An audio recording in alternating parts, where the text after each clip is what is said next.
On the news, Senate President advocate for agricultural revolution to unlock employment opportunities. Army says it fired blank ammunition to scare away hoodlums at Lekki Toll Plaza incident. And Pfizer says its coronavirus vaccine is more than 90% effective.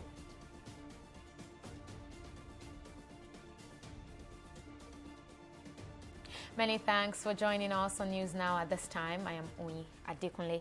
President of the Senate, Ahmed Lawan, says the government learned lessons from the #EndSARS protest that took place in major parts of the country and is now ready to address all the various issues raised, especially unemployment. Speaking during the budget performance and defense of the Ministry of Agriculture on Monday, Lawan assured that the government will do everything possible to implement the 2021 budget in such a way that it provides massive job opportunities for Nigerian youths. Recently, we had some of our youth protest. So they very genuinely, they were seeking the attention of leaders, and they got the attention of leaders.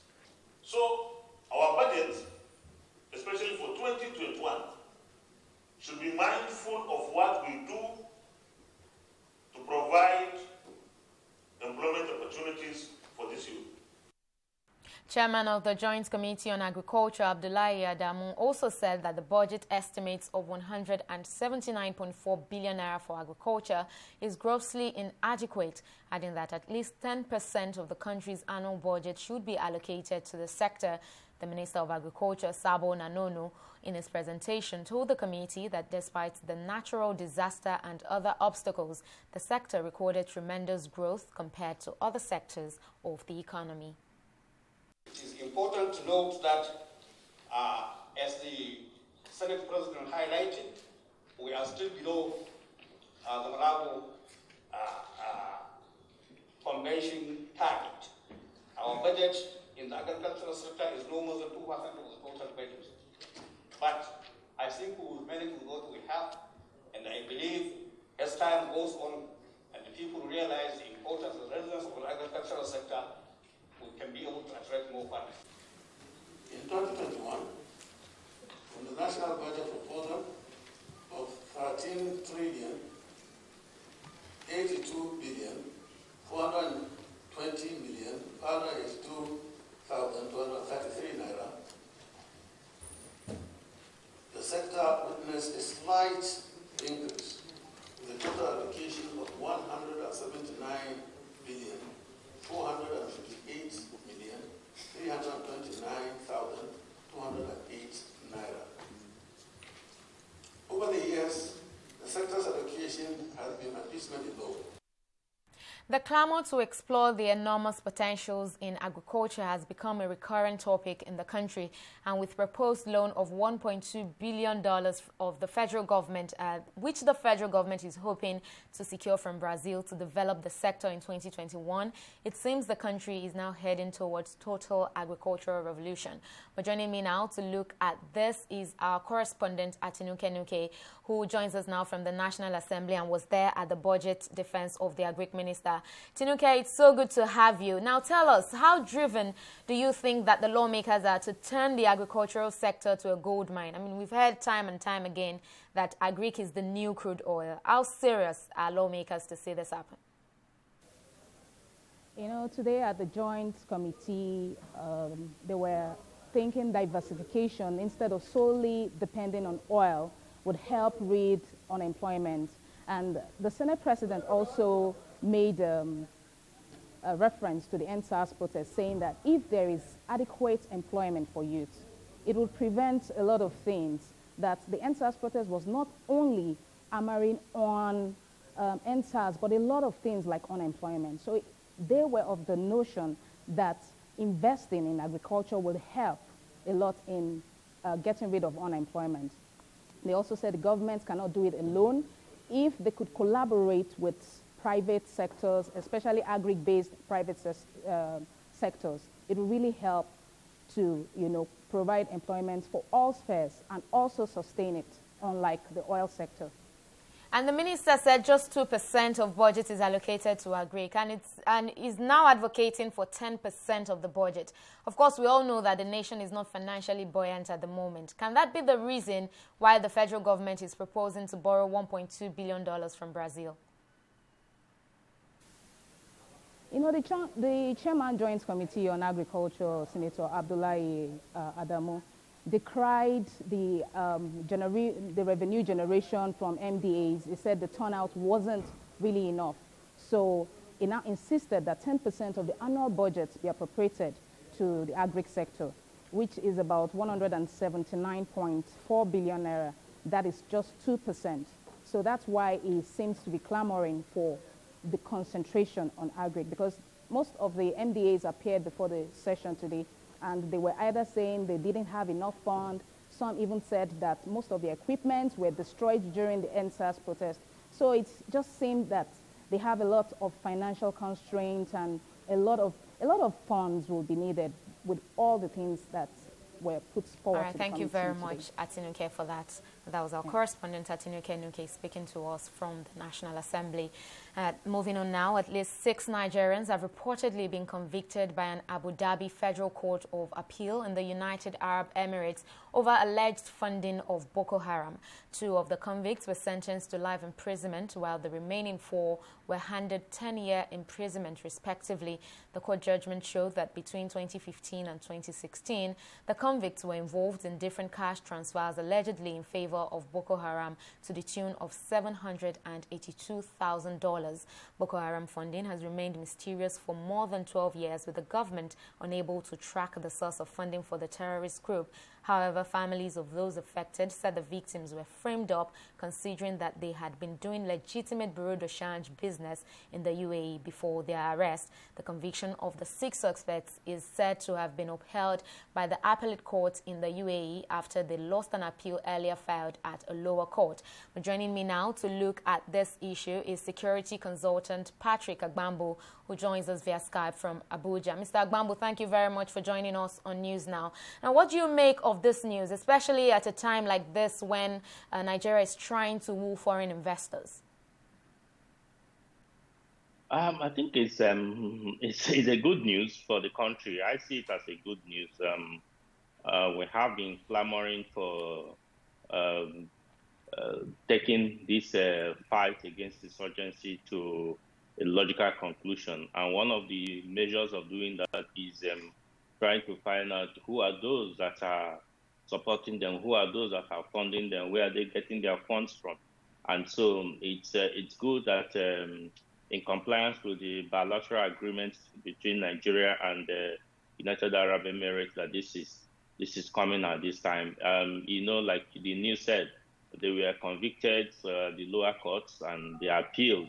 And the appeal still upheld the conviction. So what is left for them is to go to the Supreme Court of the United Arab Emirates to still further it. But to me, it's a good outcome to see that something like this and other people like them will be a little bit scared now to continue funding or being a channel to fund terrorist acts. So what you're saying in essence is that revelations like this could lead us gradually to the end of the Boko Haram insurgency? Certainly, because they are being funded, like it's been said, so many Nigerians, so many all over the world, people have been asking where are they getting their funds from. Is it from local, is it from international? Because if you cut away the funds, I think they may not be able to continue the execution of their agenda. And so this is a good way of tackling this menace that has befell the country, not only Nigeria, the sub-region and all over the world. So it will help to checkmate and, if not totally, stop the acts. All right. Mr. Patrick Agbambu, security consultant, we thank you very much for sharing your thoughts with us on News Now. And moving on to more security matters, the 65 Battalion of the Nigerian Army, said to have been involved in the October 20 Lekki shooting, has said soldiers only fired blank ammunition at protesters. In a petition submitted to the Judicial Panel of Inquiry set up by the Lagos State government, the Army insisted that no one was shot as soldiers only fired blank ammunition at the protesters. The Commander 9th Brigade Nigerian Army, Musa Dagi, said he was informed about the shooting by the Lagos State Governor Babajide Sanwo-Olu around 7:23 p.m. on October 20. The Army officer said the governor informed him that a certain Colonel Bello, the commanding officer of 65 Battalion at Bonny Camp, Victoria Island, was reportedly shooting at the Lekki toll gate where the #EndSARS protesters were gathered. Explaining the incident, the Army said protesters were in fact happy to see the soldiers and had no reason to kill anyone. And the presidency has said those who allowed the recent #EndSARS protest to degenerate into destruction of lives and properties in the country must account for their actions. Garba Shehu, Senior Special Assistant on Media and Publicity to the President, said this on Sunday while featuring on a television program monitored in Lagos. The President's aide said Nigeria is a country governed by law and the Constitution clearly defines the rights of citizens to freely protest in a peaceful way, but where a peaceful protest turns into riots, violence and looting, there is a law and order duty. To be performed. He condemned the violence that characterized the protests, stressing that whoever promotes the protest, regardless of their standing in the society, will have to answer for their actions. Meanwhile, police in Lagos have reportedly moved an #EndSARS activist Eromosele Adene to Abuja over his plan to hold a protest during the weekend. Adene, who is an #EndSARS activist and a singer, was reportedly arrested by 15 policemen at his Ikeja home in Lagos on Saturday. He was subsequently presented before the Commissioner of Police, Hakeem Odumosu, before being transferred to the State Criminal Investigation Department, Banti, and then to Area F, Ikeja. It was gathered that the policemen tracked him down using his phone number printed on flyers advertising the protest. His sister, Onomene Adene, told newsmen that her brother was transferred to Abuja for fear that he could spark a protest in Lagos State. And in more stories, Southwest and traditional rulers are calling for special protection of economic assets in the region. The governors and traditional rulers made the call during a meeting meant to address the destructions that greeted the recent violence in the country. During the meeting, chairman of the Southwest Governors Forum and Ondo State Governor Rotimi Akeredolu noted that the violence sparked by the #EndSARS protest shook the Southwest to its very foundation. According to him, the dimension of violence, especially in Lagos, was worrying, admitting that the peace of the Southwest has been fragile since the unfortunate incident. On his part, Chief of Staff to the President, Ibrahim Gambari, who was also at the meeting, said the #EndSARS protest showed the frustration of the youth who have been sidelined for a long time. He added that the political class must go beyond rhetorics and equip young people to make them competitive in the labor market. Mr. President is acutely aware of the level of destruction that was brought about by elements who sabotaged what began as a seemingly innocent outcry for justice and fairness and eventually metamorphosized into mob action and criminality that was intent on destroying businesses and homes owned by innocent Nigerians. Public assets were also not spared.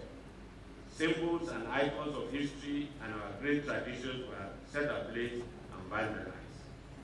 Indeed, last Friday, just this last Friday, Governor Sanwo-Olu was received in audience by His Excellency President Buhari at the State House in Abuja, where he presented a very graphic pictorial demonstration of the extent of the damage in Lagos metropolis and in the state, which has just shown us right here. The President was just shocked by the level of destructions and particularly by the youth, some of the youths who were misused by those who hijacked the process, who actually will be the biggest beneficiary of peace and social economic development in this country. Let's take a short break here, but still to come, Scarcity of petroleum products loom as oil workers ready to down tools.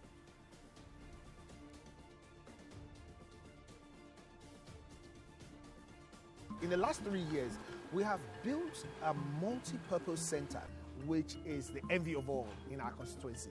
And I can tell you that the people who are living there are already enjoying it. Guy, do you think what this man just said is true? See, I seriously doubt. I'm sure it's one of those their silly lies. And wait, do you know there's a way to find out if these things he's saying is true or not? This is the Construct app. It gives people like us a sure way to track implementation of constituency projects. It gives valid and verified information on location of projects, amounts allocated, amount funded, the level of job done, and even the profiles of concerned legislators. You and I can post directly on this app. Are you serious? This is the Go-To app if you want to know how our Commonwealth is being expanded by the government. Wow.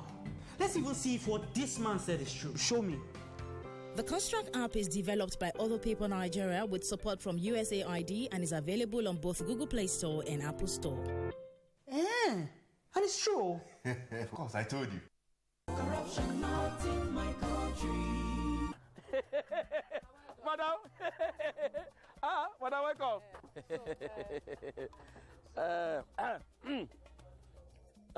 Okay. Madam, no worry. When you deliver the balance, we'll give you the goods. No problem. No problem. All right, so now well done. Thank you. Hey, Oga, I still say she don't bring money. Maybe we'll use this one for him now. She wants mahogany, not white wood. Oga, our work now to join wood together, deliver whatever to customer. Put the remaining profit for pocket. This is corruption, not in my country. Corruption not in my country. Stop corruption now. Glad to have you back. Now here is a quick reminder of some of our top stories tonight. Nigeria Senate President Ahmed Lawan wants government to tap into the enormous potentials of agriculture to create employment for Nigerian youths. Lawan on Monday said the country has learned lessons from the NSAS protest and understand that there is a need to address the issue of unemployment as quickly as possible. And we also told you that the presidency says that hashtag NSAS mobilizers and supporters will have their day in court. Presidential aide Garba Shehu said the destruction caused by the promoters of the protest have made them liable to answer for their crimes. Garba Shehu said though peaceful protest is guaranteed under the law, violent protest isn't.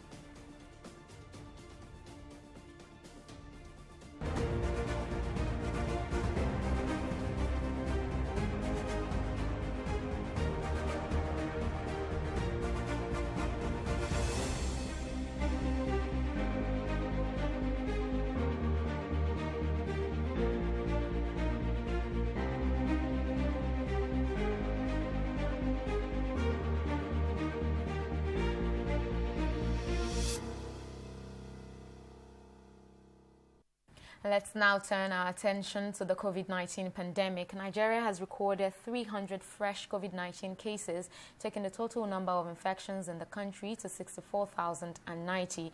This is according to the latest statistics provided by the Nigeria Center for Disease Control (NCDC) on Sunday night.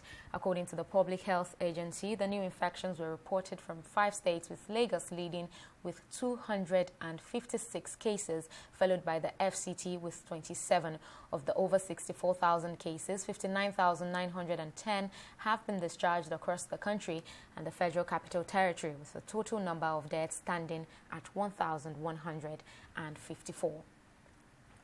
And despite early precautions by researchers that a COVID-19 vaccine might only be 60% to 70% effective, Pfizer and partner BioNTech have exceeded expectations by announcing that their vaccine against COVID-19 was strongly effective. The company said an early analysis of the results showed that individuals who received 2 injections of the vaccine 3 weeks apart experienced more than 90% fewer cases of symptomatic COVID-19 than those who received a placebo. The vaccine, which is the first to be tested in the United States to generate late-stage data, is currently undergoing phase 3 study and additional data could affect results. The companies will, however, not file for an emergency use authorization to distribute the vaccine until they reach another milestone when half of the patients in their study have been observed for another safety issue for at least 2 months following their second dose. Pfizer expects to cross that threshold in the 3rd week of November. But joining me now to discuss more on this is a medical expert, Nsiabasi Ekanem, and he joins us now via Skype. Dr. Nsiabasi, thank you very much for joining us on the program. Now, how do you feel about this news? Cheering news, isn't it? For me, it's a great news. It shows that we are making progress towards an end to this pandemic. Honestly, I'm quite delighted to know about this. And but of course, it's not time for us to celebrate yet. As you know that for a vaccine, there are phases of trials. Good enough, this particular one has gone to the 3rd stage of the clinical trials, where we look at safety and then where we also consider efficacy of the vaccine. But of course, as you know, out of the 43,500 volunteers that were tested with this vaccine, just about 94 has been analyzed so far. So we are waiting for the coming weeks where more analysis will be done from more subjects, and at the end of the day, we can be able to know whether or not we have gotten the magic bullet. But so far, I must say that I'm quite delighted to know of this progress made so far. That means that we have a hope, and of course, the end of this pandemic is in sight. And of course, I would also want to get your reaction now. For countries who are now declaring lockdowns again, particularly in Europe, you think that this vaccine should be quickly deployed so that we'll get to the end of this pandemic, as you rightly said? Yes. As a matter of fact, vaccines that are developed for, pandemics such as COVID-19 are often not allowed to go through all the entire stages of trials. Once the efficacy has been known, and then of course there are no safety concerns, the FDA, that is the Food Drug Administration of the US, can give an authorization for such medication, or rather in this case, such vaccines, to be given out to the public. And I think that before the end of the year, we should be looking at millions of doses of these vaccines, up to about 50 million, being made available, especially to places like the UK and North America, where the pandemic is so devastating. So we are looking towards the vaccine at the end of the year. All right. Dr. Nsiabasi Ekanem, we thank you very much for speaking to us on News Now. We'll take a short break here, and when we return, it will be time for business, international, and sports news.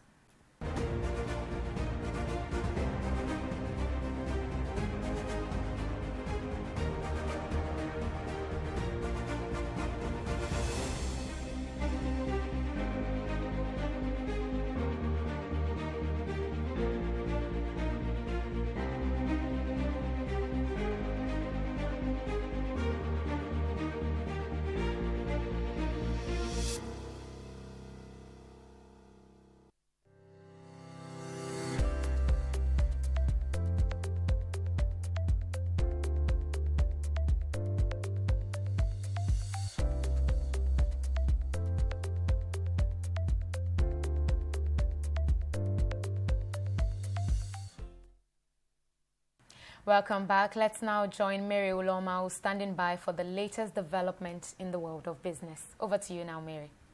Thank you, Owen.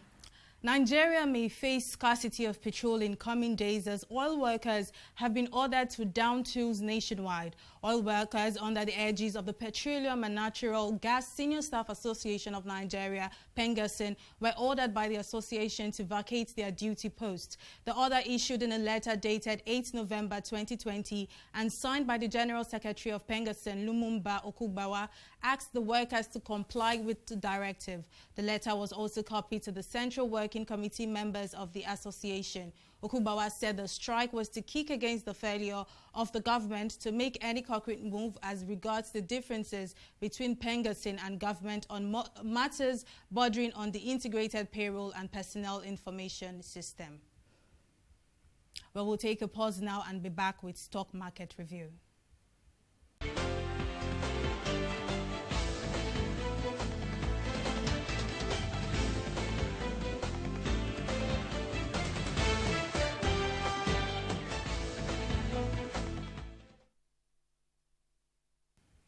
Well, the bills reappeared on the floor of the Nigerian Stock Exchange today, which saw crucial market indicators appreciate by 3.96%. That is 32,243 basis points. In the same vein, market capitalization closed at about 16 trillion naira. A market breadth closed positive today with a total of 42 equities recording gains against 11 losers. This impacted the gains recorded today by equities such as Dangote Cement, which again topped today's gainers list with an increase of 10 naira. MTN also recorded a 6 naira gain.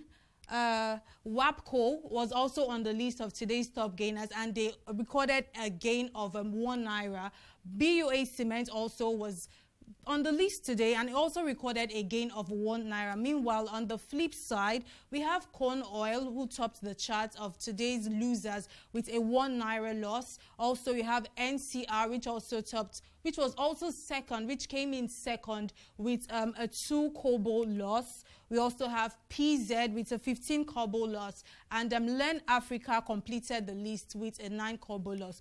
Okay, in summary, today's shares has 636 million naira of shares worth 8.244 billion naira, exchange hands in 7,210 deals. And on the foreign scene today, earlier today, the CEO of Pfizer Pharmaceutical Company, Albert Bola, announced his company had formulated a COVID-19 vaccine that had exceeded experts' expectation and was 90% effective.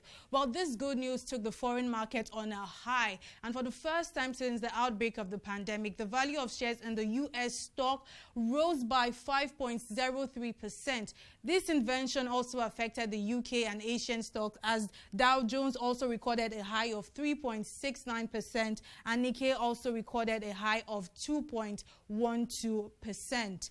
And that's all for now on the stock markets. Over to you now, Onyi. Thank you very much for that update, Mary. Moving on now to the foreign scene. China has declined on Monday to congratulate Joe Biden as the winner of the U.S. presidential election, saying the outcome of the vote was still to be determined, while incumbent Donald Trump has yet to concede and has launched several legal challenges.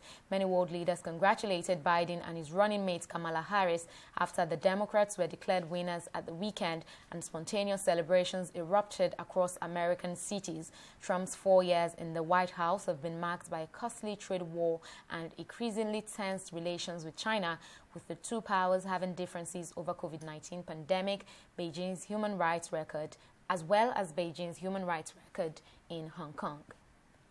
Well, it's now time for Entertainment Report on News Now.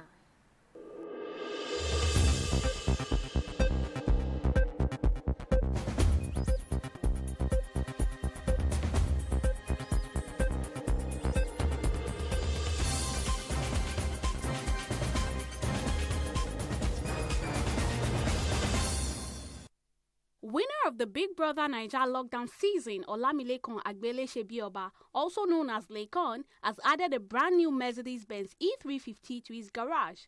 The reality TV star was gifted the car by his fans, popularly called icons, to mark his 27th birthday. A visibly shocked Lekon was presented with the keys and documents of the car worth 18 million naira by his fans at his birthday party. He also received a fully equipped music studio to celebrate his day. Nigerian superstar Davido's anticipated song Full Ground featuring Nicki Minaj has leaked on the internet. A 2-minute version of the song produced by Spiroch has been floating around on social media. During a radio interview, the Damidoro crooner narrated how he sent Nicki Minaj a message and she replied with excitement to make the song. The song is due to be released off Davido's album, A Better Time, which drops on November 13, 2020. Master KG has once again flown the South African flag high across international waters by winning himself an MTV European Music Award. The Jerusalemer hitmaker thanked his fans from all over the world for the incredible support. The hit track won an award for the Best African Act, beating out South African duo DJ Maforiza and Kabza the Small, Nigeria's Burna Boy, Uganda's songstress Sheba, and Gazma Wete of the Republic of Congo. As it stands, the Jerusalemer track is still making waves across the world, as it has been played more than 200 million times on YouTube. The remix with Burna Boy was also recently certified diamond in France. Well, it seems nobody is having a better 2020 than the Zanzi musician. That's all we have for you on today's edition of Entertainment Segment on News Now.